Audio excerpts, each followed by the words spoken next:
As mentioned earlier, WZCC has three subcommittees.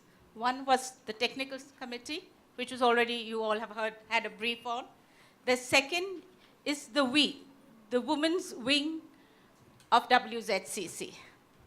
I have been roped in to head this international subcommittee, Women's We, since 2015. In Goa, it was formalized. But earlier also, we used to meet as ladies because we realized that ladies had different needs. Having recognized the challenges and constraints faced by women in the current competitive environment, We was launched. We actually stands for Women Entrepreneur. But I added my two-piece piece and added a tagline which says, We stands for Women Empowerment.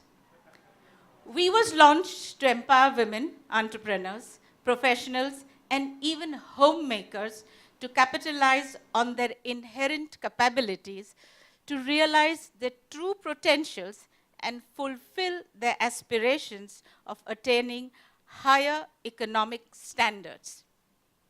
With this very broad objective, we aimed at organizing training programs, workshops on entrepreneurship development, communication skills, personality development, and business plan preparations of various topics.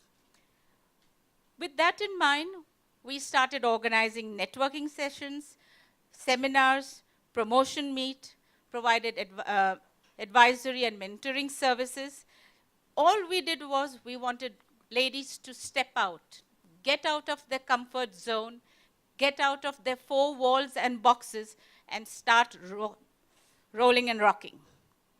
Once we established all this, believe me, there was no looking back for all the ladies of WZCC. We even provided platform for professional grooming, some kind of IT, anything that they needed, we were there to provide. Mumbai chapter is the most active. We organized programs where we brought in stalwarts, already established ladies who had broken the glass ceiling to come forward and talk about their experiences.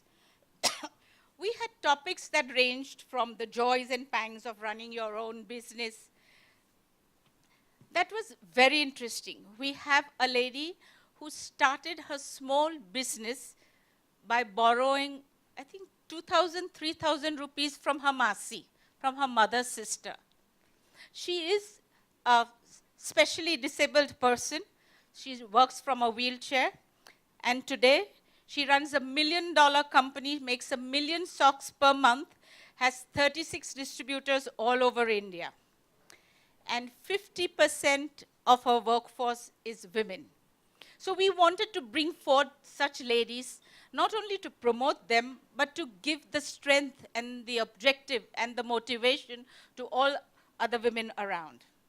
We also had one young Naina Shroff, a 21-year-old youngster who converted her college product into a full-fledged wine-making business. Today, she is CEO of Taylor and Shroff Wines and has managed to make different kinds of wines which go with our Indian food. Wines that are all over the world don't normally go with our spicy food, but she created a wine and is running a very successful business. Along the lines, we also had sessions in yoga, meditation, and things like that, because we felt we wanted to attack women problems holistically. They needed some kind of mental strength, mental motivations, so we just didn't bring in speakers who wanted to talk about how to make money, and things like that.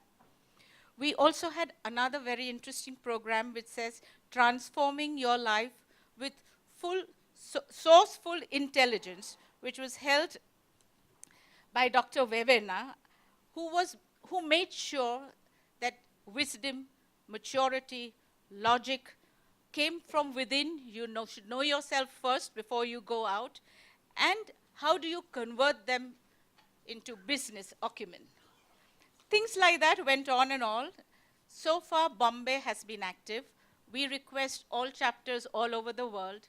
I tell them you don't have to have only women-oriented program, but make sure that when you have your chapter programs, something or the other, some program or the other, 4 programs in a year or something like that, you attribute to women.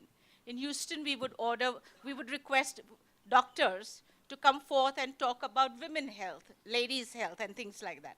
So slowly and steadily, we're trying to build this up. We request all chapters to have at least 2 programs devoted to women, and I think it's coming along fine. I also want to place on record my sincere thanks to all our board members who have encouraged us, the ladies. Initially, they were objecting, saying, "You are breaking up the WZCC membership. Bairaone itlu badu su જોઈએ, they have everything." We turned around and showed how much we needed and what we could do. So I'd like to, for the support, I'd like to thank Adel Dawa, Percy Master, Adi Siganporia, Aspi Atia, our CEO, who's always there to help us from the office. And in conclusion, I just want to say, this is a wonderful subcommittee that was established in Goa by Adel, formalized by Adel in Goa, because we try to provide women at all levels. It doesn't matter. Even if she's a little kid, a lady kid, a young kid, if she needs something, we will stand by them so that we can make women strong. Because we sincerely feel that gifts like logic, strength, decisiveness can be just as feminine as intuitiveness, connection combined with grit and perseverance. Thank you. I hope to bring some better news for you, some more programs for you at the next AGM.